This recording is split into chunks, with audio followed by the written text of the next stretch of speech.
नमस्कार, मी Rajratna Jondhale. Top news मराठीमध्ये आपलं स्वागत. पिंपरी चिंचवडमधील वाकड परिसरातल्या मिलेनियम मॉलमध्ये एक धक्कादायक प्रकार घडला. महिला सुरक्षा रक्षक महिलेवरच तिच्याच वरिष्ठ अधिकाऱ्याने लैंगिक अत्याचार केल्याची धक्कादायक घटना घडली. पाहूयात हे प्रकरण नेमकं काय आहे.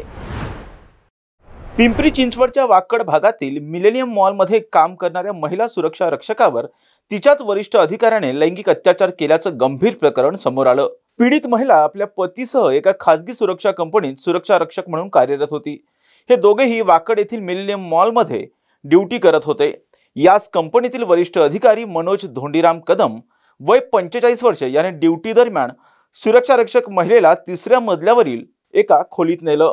तिथं आरोपीने तुला कोणती पोस्टिंग हवी अशी विचारणा करत महिलेच्या इच्छेविरुद्ध अश्लील वर्तन केलं आणि जबरदस्ती केली. या महिलेनं या घटनेचा तातडीने विरोध करत प्रतिकार केला, मात्र आरोपीने तिचा प्रतिकार झुगारून देत लैंगिक अत्याचार केला. या प्रकरणानंतर पीडित महिलेनं थेट वाकड पोलिसांकडे धाव घेतली. महिलेच्या तक्रारीवरून आरोपी मनोज कदम याच्यावर भारतीय न्याय संहिता अर्थात BNS कलम 74, 351(2) आणि 351(3) अंतर्गत गुन्हा दाखल करण्यात आलाय. या प्रकरणी पोलिसांकडून अधिकचा तपास सुरू आहे. दरम्यान या गंभीर घटनेमुळे मॉलमधील सुरक्षा व्यवस्था, महिला सुरक्षेचा प्रश्न तसंच खासगी सुरक्षा कंपन्यांच्या जबाबदारीवर या घटनेमुळे मोठं प्रश्नचिन्ह आता निर्माण झालंय. अशाच महत्त्वपूर्ण बातम्यांसाठी पाहत राहा टॉप न्यूज मराठी.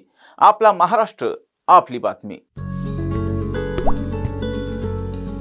आता जोकासू STP या अत्याधुनिक जॅपनीज तंत्रज्ञानाने सुसज्ज, quick installation, energy efficient, noiseless blowers, low maintenance या आणि अशा वैशिष्ट्यांनी परिपूर्ण जोकासू STP तंत्रज्ञान प्रकल्प उभारणीपासून ते विक्री पश्चात समाधानकारक सेवा देणारी, भारताबरोबरच परदेशात देखील प्रकल्पांची यशस्वी उभारणी करणारी company Deccan water treatment private limited.